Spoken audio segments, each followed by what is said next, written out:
بسم الله الرحمن الرحيم.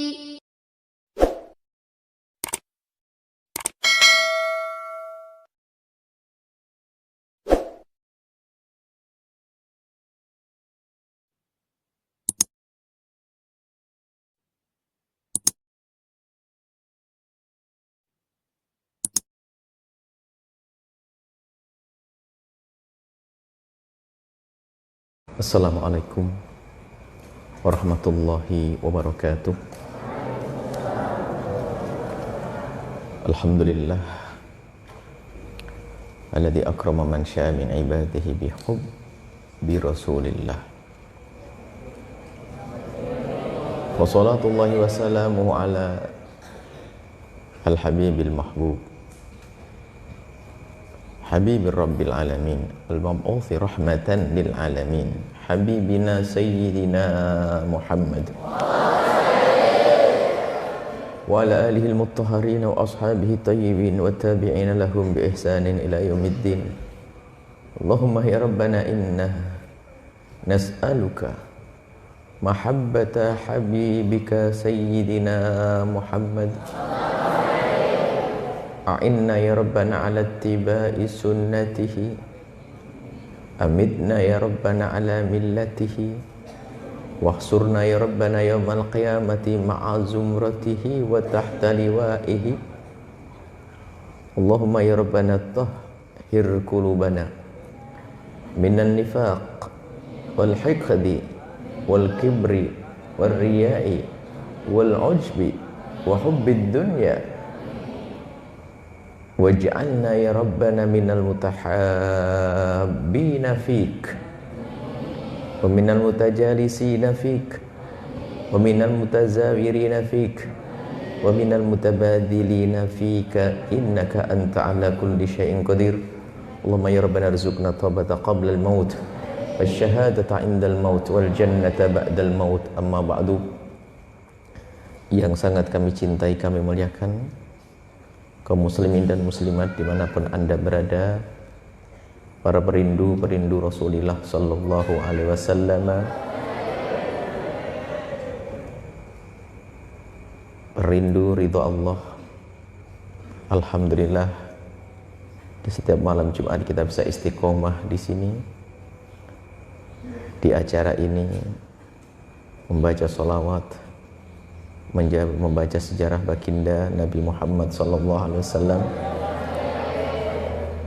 Harapan kita semua adalah Allah mengaruniakan kepada kita mahabbah, kemudahan untuk mengikuti baginda Nabi, dan semoga Allah mengumpulkan kelak kita di surga bersama beliau. Baik, seperti yang sudah kita mulai pada pertemuan yang lalu, kaum muslimin dan muslimat dimanapun anda berada, dan juga anak-anakku semua, para santri, kita sudah membahas singkat tentang hikmah yang pertama ya. Ada hikmah yang Buya tulis, sudah ada berapa puluh hikmah. Ada hikmah yang kedua. Hikmah yang kedua bunyinya adalah sungguh dusta orang yang menjalin persahabatan, akan tetapi mereka tidak saling mendoakan di saat berpisah. Tanda ketulusan dalam persahabatan adalah saling berdoa saat tidak saling bertemu. Begitu mudahnya berdoa saat bertemu, akan tetapi tidak mudah berdoa di saat saling berpisah, kecuali bagi yang tulus. Itulah cinta karena Allah Subhanahu wa ta'ala. Baginda Nabi mengajarkan kita untuk membangun cinta di antara kita. Bahkan dalam hadis qudsi Allah berfirman, mencari mana perindu, pecinta atau hidup, orang yang hidup dengan cinta. Ainal mutahabuna bi jalali. Membangun cinta. Ainal mutahabuna bi jalali. Allah memanggil, menyeru, mana orang yang hidupnya dengan cinta karena aku. nanti di akhirat, al-yawma udhilluhum yawma la dhilla illa dhilli, hari ini nanti di padang mahsyar Allah akan berikan perlindungan. Al-yawma udhilluhum, hari ini akan aku beri mereka perlindungan, payung, di saat tidak ada lagi perlindungan dan payung kecuali dari Allah. Padang mahsyar yang dikatakan dahsyat, panas dan menakutkan, tapi bagi orang yang hidup di dunia dengan cinta, maka dia tidak akan merasa takut dan gentar saat itu. Indah di dunia dengan cinta, ternyata membuahkan keindahan nanti di akhirat, di padang mahsyar. Kemudian berkumpullah orang-orang hidup dengan cinta, kemudian mereka akan dikirim ke telaga baginda Nabi, kemudian mereka meluncur ke surga Allah Subhanahu wa ta'ala. Dalam hikmah ini kami hadirkan salah satu tanda, atau bahkan bukan sekedar tanda, tapi pengukuh dan penguat cinta dan persahabatan, yaitu berdoa di saat berpisah. Orang begitu mudah berdoa di saat berjumpa, bahkan bisa jadi doanya itu hanya doa basa-basi. Kita dalam berlebaran, kita bertemu dengan sahabat, sanak kerabat, kita selalu berkata minal aidina wal faizin. Minal aidina wal faizin artinya semoga kita tergolong orang yang kembali kepada Allah dengan pengampunan dan beruntung dengan pahala besar. Itu kan doa. Akan tapi doa itu sudah menjadi semacam kebiasaan latah yang tidak kita sadari maknanya. Bahkan kita sering mendoakan jazakallah, semoga engkau Allah membalas engkau dengan kebaikan, tapi itu sekedar seperti kalimat yang terucap saja dengan lesan. Akan tapi ketahuilah, itu penting. Kita saling mendoa di saat bertemu adalah hal yang penting. Tanda bahasanya lesan kita lesan yang baik, bukan lesan pengutuk. Akan tapi ketahuilah, doa yang istimewa adalah justru di saat kita berpisah. Jika dua orang bersahabat belum pernah mendoakan di saat berpisah, maka dua-duanya adalah pendusta dan pembohong. Mungkin karena menikmati pemberiannya saja, atau memanfaatkan kesempatan kebersamaan, bukan karena Allah. Tapi kalau orang sudah bisa berdoa di saat berpisah, istimewa. Itu yang disebut Nabi dengan istilah doa ala dhahril ghaibi. Doa bi dhahril ghaibi, mendoakan orang di saat orang yang didoakan tidak ada di hadapannya. Ini adalah ada jaminan dari baginda Nabi yang Nabi la yantiqu anil hawa in huwa illa wahyun yuha. Nabi tidak berucap kecuali wahyu. Nabi sampaikan bahwa doa ala dhahril ghaibi, doa bi dhahril ghaibi, doa dengan mendoakan dengan cara mendoakan orang yang tidak ada di hadapan kita, maka itu doa akan dikabul oleh Allah. Dalam hadis yang diriwayatkan oleh Muslim dari Abi Darda radhiyallahu taala anhu, ma min 'abdin muslimin yad'u li akhihi muslimi bi dhahril ghaibi illa qala al malaku walaka bimithlin. Tidak ada seorang muslim yang mendoakan saudaranya di saat saudaranya tidak ada di hadapannya, kecuali malaikat menjawab serempak dan berkata walaka bimithlin, engkau mendapatkan sama seperti yang engkau panjatkan untuk saudaramu. Dikatakan oleh para ulama, mendoakan orang lain ini adalah pertama untuk mengikat hati kita, akan tumbuh cinta. Bahkan di saat kita dikuasai oleh emosi amarah atau dendam, kebencian, maka tumpangi dengan panjatan doa, maka itu semuanya akan menenggelamkan, akan menghilangkan kebencian dan dendam di hati kita. Manusia kita ada hawa nafsu yang sesaat kita marah dengan seseorang, kadang tersisa dendam dari perdebatan. Tapi ketahuilah, ada pendidikan dari baginda Nabi Muhammad sallallahu alaihi wasallam, yaitu jangan dituruti dendam dengan kalimat kotor, kalimat kutukan. Akan tapi ketahuilah, semua yang mengganjal di hati, yang tersimpan di hati, buah daripada interaksi kita yang salah tadi, maka mari kita tumpangi dengan panjatan-panjatan doa. Dan pastikan setelah malam ini kita bisa mendoakan untuk siapapun, akan semakin bersih hati kita, akan terkikis itu kerak-kerak kebencian itu, akan semakin habis karat-karat dendam itu dengan panjatan doa. Kita marah dengan seseorang, ya Allah, berikan petunjuk kepadanya, berikan segala kebaikan. Ini dengan orang yang bermasalah dengan kita. Bagaimana dengan orang-orang yang lain? kita harus lebih bisa mendoakan orang yang kita cintai, mendoakan sahabat kita.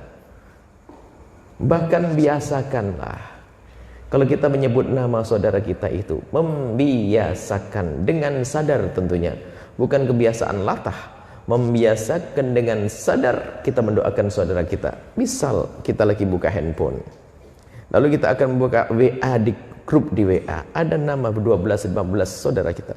Dia telah mengirim pesan, sebelum membaca lintaskan doa, ya Allah berikan segala kebaikan, semoga ini berita baik yang aku terima, rumah tangganya dijaga, terus buka. Jadi jangan lupa kita melintaskan doa. Ini nggak main-main, doa ini buahnya besar untuk kebersihan hati kita. Ini yang pertama, sehingga yang semula ada benci dan dendam akan terkikis, berubah menjadi cinta dan kasih sayang. Kemudian lebih dari itu apa? Lebih dari itu, kalau kita bisa mendoakan orang lain, maka ternyata itu menjadi sebab Allah mengkabul doa kita justru untuk kita sendiri. Bahkan dikatakan oleh para ulama, ada doa yang sangat mudah dikabul oleh Allah, akan tapi sangat dilupakan oleh hamba Allah. Ada orang kalau ingin berdoa, pengen mau umroh, saya mau doa di sana. Ada datang ke tempat mulia seperti Masjidil Haram, Masjid Nabawi, ziarah Nabi dan seterusnya, umroh, katanya ingin berdoa. Bagus, itu adalah tempat-tempat istimewa. Akan tapi ternyata nggak perlu kita pergi jauh-jauh ke sana. Kalau ingin doa kita dikabul adalah dengan cara mendoakan orang lain. Bahkan ini memangkas sifat egois, sifat ego, mementingkan diri sendiri. Bahkan semakin bersih hatinya kalau orang biasakan lesannya dengan panjatan doa kepada orang yang baik kepada kita ataupun yang tidak baik kepada kita. Dan setelah itu akan dikabul doa itu untuk kita. Sehingga para masyayikh mengingatkan, kalau kamu punya hajat yang mendesak, jangan bingung dalam memanjatkan doa.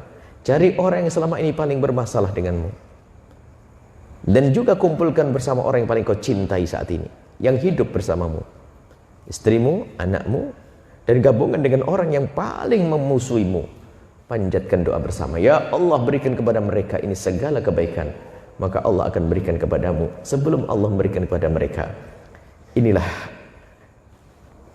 yang bisa kami sampaikan tentang hikmah. Yang kedua, pentingnya berdoa, dan itu pengikat persahabatan, sekaligus tanda persahabatan.